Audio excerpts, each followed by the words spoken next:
Kadangkala bergerak sendiri, terus kadangkala ngulain air mata. Beberapa kali teman-teman anak-anak tim ya di sini tuh sering dengar suara nangis. Suara anak kecil nangis ya ini, sosok Mona ini. Itu di lemari ada yang bunyi, koplak.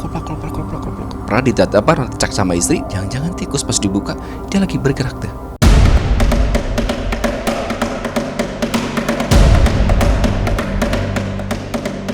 Sebagai praktisi spiritual, sosok Mbah Mijan kondang memiliki kemampuan tinggi.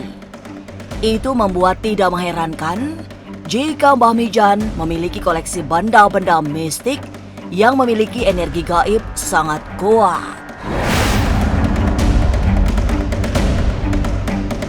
Apalagi sejumlah koleksinya berhubungan dengan orang mati. Tapi benarkah Mbah Mijan memiliki jelangkung yang tangannya dibuat dari kayu kelor tempat keramat?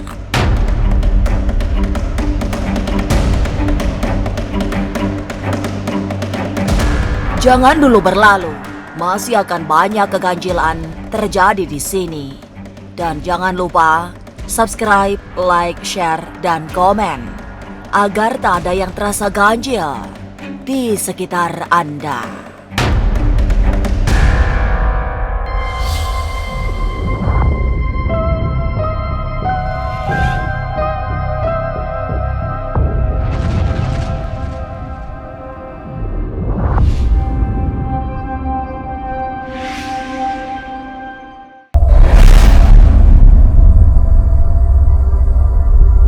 Masuk ruangan Mbah Mijan yang semula terkesan modern, tiba-tiba menjadi sangat mistik begitu tokoh spiritual itu mengeluarkan jelangkung. Benda keramat yang sudah 11 tahun menjadi bagian dari hidupnya. Meski terlihat sebagai jelangkung biasa, tapi boneka sederhana itu dibuat dengan benda-benda tak biasa. Ada kayu kelor dari kuburan tua, bambu bekas menggotong jenazah, serta sobekan kain kafan yang keramat. Ini tuh koleksi Mbah Mijan yang udah cukup lama. Nih lihat nih, tempurungnya sampai pecah begini. Kemudian kayunya juga sudah keropos. Ini adalah boneka jelangkung yang usianya sudah 11 tahun. Terbuat dari gayung, tempurung kelapa, kemudian dengan bambu, dengan bodi kayu, dan ini adalah kain jaring tapi di dalamnya ada kain kafan. No, yang putih kain kafan. Ini kain kafan ini adalah kain kafan bekas bungkus jenazah. Sisanya ya bukan kita ngambil dari dalam kubur, bukan. Gitu.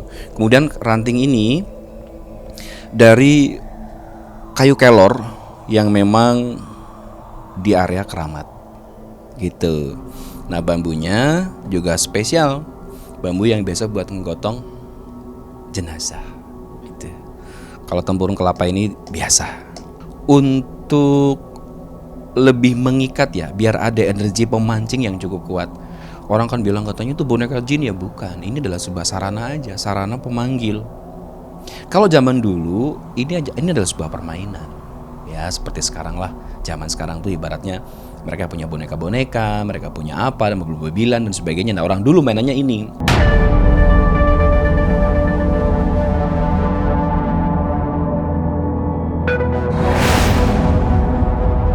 Sudah 11 tahun menemani aktivitas mistik, jelangkung milik Mbah Mijan biasa memberi petunjuk gaib. Tapi yang paling mengesankan, jelangkung ini selalu mampu memberi pesan kehati-hatian jika memang ada orang-orang jahat atau ada kiriman gaib ditujukan kepada Mbah Mijan. Kadangkala ketika ada tamu yang mungkin mereka mau ngetes ilmu atau mereka mau ngapain, tiba-tiba dia bergerak sendiri gitu, rame begini, kotak. Tapi itu kadang-kadang doang gitu, kalau ada yang nggak jelas gitu. Termasuk beberapa waktu yang lalu anak-anak di sini tuh ngedenger ada suara ledakan. Ini langsung gerak dulu. Kerak baru ada ledakan der. Sepertinya memang sedang ada yang nyoba ngetes Mbak Mijan. Tapi alhamdulillah sampai hari ini Mbak masih duduk, masih sehat, masih kuat, masih strong guys. Saking hafalnya dengan energi kita. Makanya pada saat ada orang yang ingin mengganggu atau ingin berbuat yang gak bagus, ini memberi tanda. Kenapa? Karena di setiap bambu-bambu ini sangat dekat sekali dengan aroma tangan Mbak Mijan. Karena ini memang dipegang udah belasan tahun, 11 tahun ya gitu.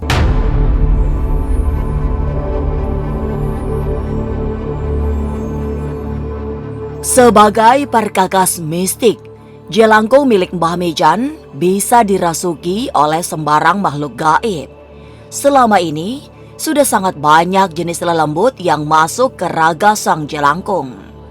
Lalu, adakah pengalaman terbesar pernah disampaikan jelangkung berusia 11 tahun itu? Kalau di boneka jelangkung, ini karena emang cuma sarana ya, makanya kadangkala kalau Mbah gunakan, misalnya Mbah datang ke tempat-tempat yang angker, sembarang yang isi, yang datang sembarang. Jadi bahasanya, siapa yang mau masuk ke sini dan mau ngasih informasi apa. Kadangkala Mbah kasih alat tulis di sini ya, Mbah iket. Jadi bisa dipegang sama mereka ini orang ya kan. Kemudian itu ketika masuk dia akan bergerak begini dan bisa memberikan kode berupa tulisan, berupa informasi apapun seperti itu. Misalnya yang masuk adalah khorin dari korban kecelakaan misalnya. Ketika orang tersebut masih punya ikatan atau mungkin masih punya sangkutan hutang piutang dan sebagainya, atau mungkin ada pesan yang belum tersampaikan, itu bisa tuh nulis dengan sendirinya. Saya minta dijenguk keluarga misalnya seperti itu. Dan ini memang sudah sangat-sangat terkenal di Indonesia.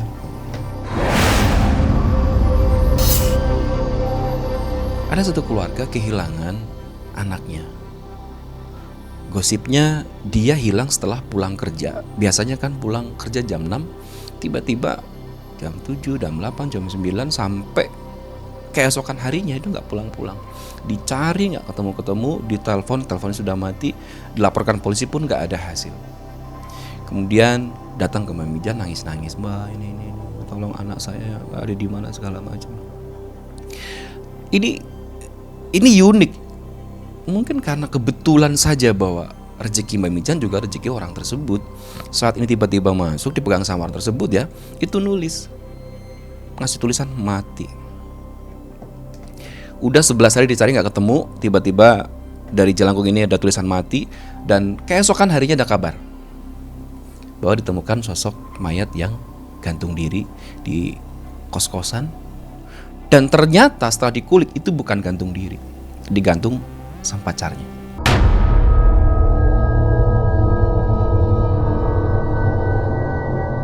Selain jelangkung yang sudah 11 tahun menemani aktivitas mistik Mbah Mijan, benarkah ada koleksi keris tua yang sangat keramat? Mungkinkah Mbah Mijan adalah keturunan Gajah Mada karena keris tersebut konon pernah dipakai oleh Mahapati Kerajaan Majapahit itu? Jangan kemana-mana, tetap subscribe, like, share, dan komen agar tak ada yang terasa ganjil di sekitar Anda.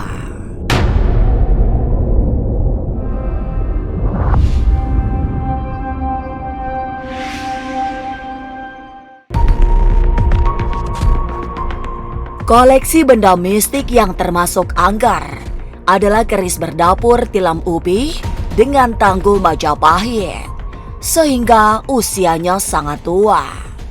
Konon, keris ini pernah dipakai Mahapati Gajah Mada yang sangat perkasa di era negeri Wilwaktikta berjaya. Keris ini diwariskan oleh leluhurnya secara turun-temurun, meski semula oleh Mbah Mijan dianggap sebagai pemberian biasa-biasa saja. Ya, kebetulan Mbah punya keris yang usianya sudah 400 tahun. Ini turun-temurun Jadi boleh dibaca bahwa ini adalah keris ini sertifikatnya dari Taman Mini ya, Museum Keris Indonesia. Sertifikatnya adalah keris yang namanya tilam upih. Dan di abad 17. Jadi kalau sampai sekarang berarti usia sudah 400 tahun lebih. Dan ternyata pusaka yang Mbah pegang adalah keris pertama yang dimiliki oleh Gajah Mada. Tahun 2008 itu dititipin keris sama kakek. Tapi kan karena nggak ada warongko atau bungkusnya ya gitu. Akhirnya Mbah bawa dengan telanjang itu, keris telanjang Mbah bawa ke Jakarta. Dasar memang Mbah nggak terlalu hobi dengan koleksi demikian. Keris ini Mbah simpan di kardus dekat sendal sama sepatu. Ini benar-benar lucu, tapi lucu yang nyata dan sekaligus kurang ajar Mbah Mijan itu. Kemudian Mbah kebetulan aja sedang ngisi acara budaya di salah satu televisi swasta Indonesia. Lalu syaratnya suruh bawa pusaka sendiri-sendiri untuk dites di Museum Taman Mini. Saat Mbah syuting dan mengeluarkan keris ini, pemilik dari museum itu langsung ngomong sama Mbah Mijan, "Mbah, itu buat saya boleh nggak adanya?" "Oh, apa Pak? Itu yang dipegang." "Oh, ini keris Pak, dari kakek keturunan gitu." "Enggak, kalau misalnya mau tuh Mbah sekarang bawa pulang mobil saya deh." Gitu. Ditawar begitu. Mbah pikir kan itu bercandaan ya. Selesai syuting, ditantangin lagi. "Mbah, saya serius lah. Boleh kan? Itu keris saya tukar dengan mobil." Saya kan jadi kepo, kan saya jadi penasaran. "Pak, bentar Pak. Ini kenapa memang? Ini kenapa soalnya?"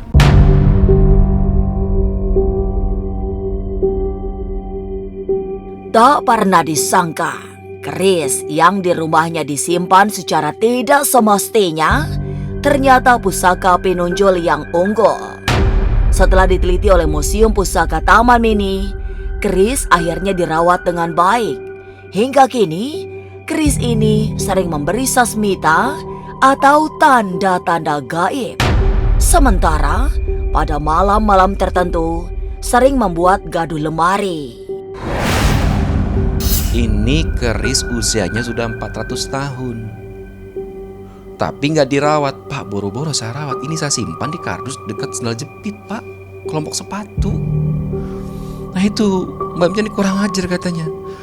Iya, justru saya nggak ngerti juga. Tapi anehnya setelah dikasih warongko, kemudian dicuci bersih, nih Mbah nggak bohong ya, bener-bener dicuci sama museum tersebut. Mbah nggak minta, Mbah nggak apa, bener-bener cuma barangnya di rumah. Tapi itu udah terkenal, udah sering syuting di mana-mana itu keris tuh. Setelah semua itu rapi, Mbah taruh di rumah di malam-malam tertentu, kadang malam Kamis gitu, kadang malam Jumat. Itu di lemari ada yang bunyi, kloplak. Pernah dicek sama istri, apa tuh kayak yang bunyi di lemari katanya. Jangan-jangan tikus, pas dibuka dia lagi bergerak tuh.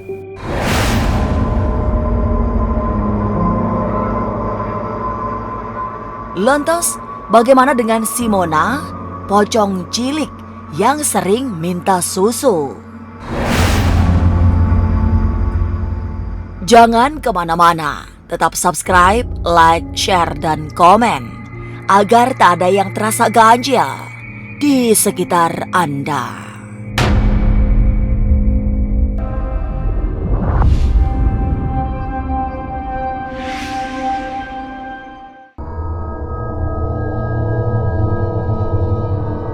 Tanda-tanda keramat mudah dilihat saat Mbah Mijan menunjukkan boneka yang dibentuk menjadi pocong. Wajah berwarna putih dengan bagian mata dan bibir diwarnai hitam. Seluruh tubuh dibungkus kain mori layaknya pocong, hanya bentuknya kecil. Semula hanya boneka biasa, tapi begitu sampai di tangan Mbah Mijan, langsung disukai sosok gaib yang memiliki kisah memilukan. Sebetulnya ini adalah spirit dolls atau dikenalnya adalah boneka arwah kalau dari tradisi Thailand. Nah, adapun spirit dolls ini yang Mbah gunakan lagi-lagi buat sarana. Kebetulan karena ini pemberian dari sahabat, ya Mbah harus menghargai. Beliau susah payah membuat boneka ini khusus untuk Mbak Mijan. Ini kan masih ditutup kardus nih ceritanya tuh. Dan Mbah buka tuh kardusnya. Tiba-tiba ada sosok gaib yang langsung menyukai tempat ini. Lagi-lagi Mbak bilang, ini keris, jelangkung, atau mungkin boneka hanya sebuah sarana, sebuah benda kosong. Tapi ketika disukai sama bangsa mereka, mereka akan datang, kepo, penasaran.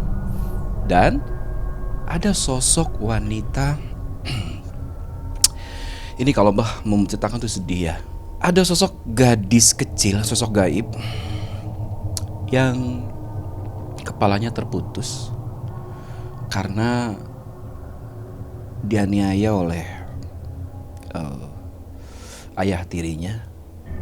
Jadi sosok Mona ini, dia mengaku namanya Mona, datang menghampiri Mbak Mijan dan bercerita kalau ibunya punya suami baru. Pada saat mereka malam hari cekcok, Mona kebangun dari tidur, mendekat ke orang tua. Kebetulan saja ayah tiri sedang pegang golok, ibu sedang pegang pisau. Terjadi sebuah proses, ya boleh dibilang pembantaian ya, karena sang ibu dibunuh, si anak juga dipenggal kepalanya, digorok sampai putus.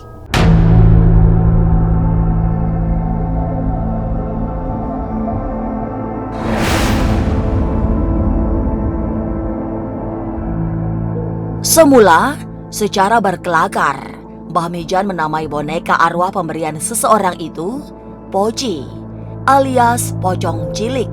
Tapi setelah dihuni sosok gaib berupa anak kecil, korban kekejian bapak tiri, boneka ini diberi nama Mona.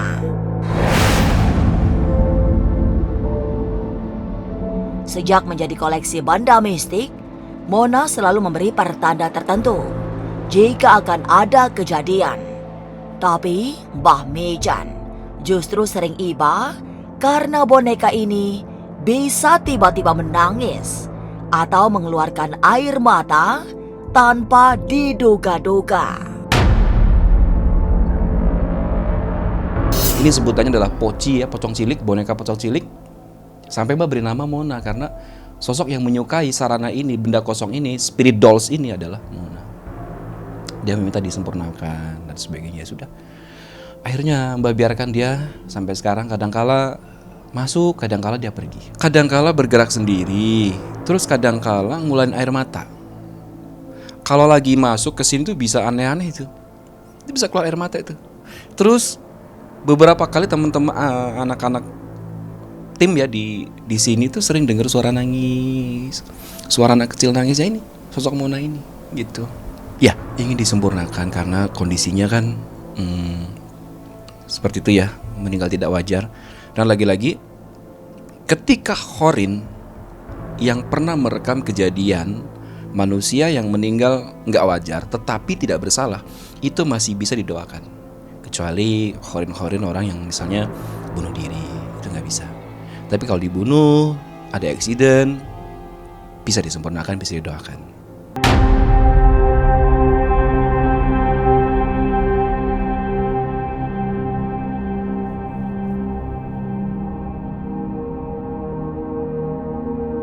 Boneka pocong yang diberi nama Mona pada akhirnya bukan sekedar spiritual.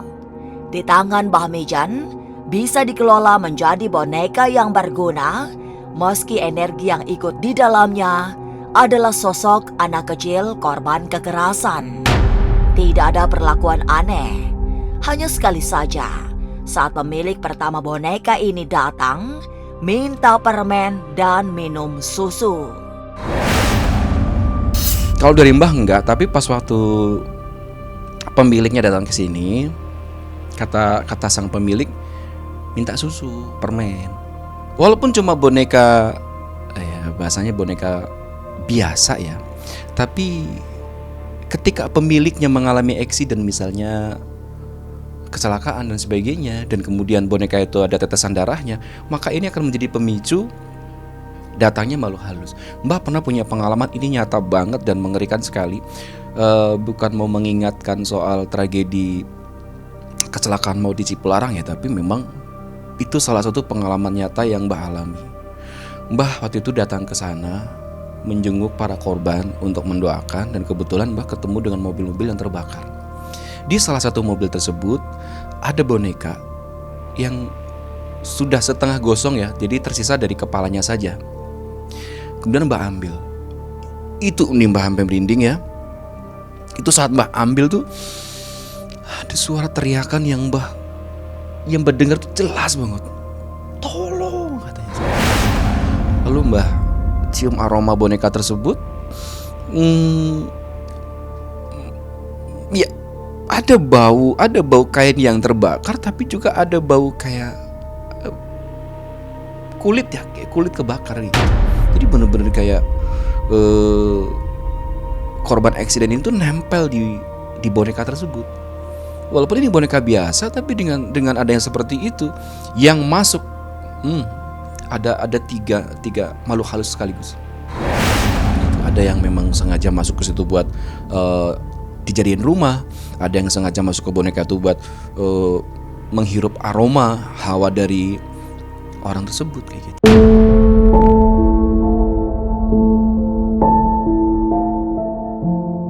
Benda-benda yang berhubungan dengan orang meninggal memang sakral, beraroma mistik, serta menyimpan energi penuh misteri. Mbah Mijan sengaja membuat benda-benda mistik tersebut untuk kebutuhan media berkomunikasi dengan makhluk halus.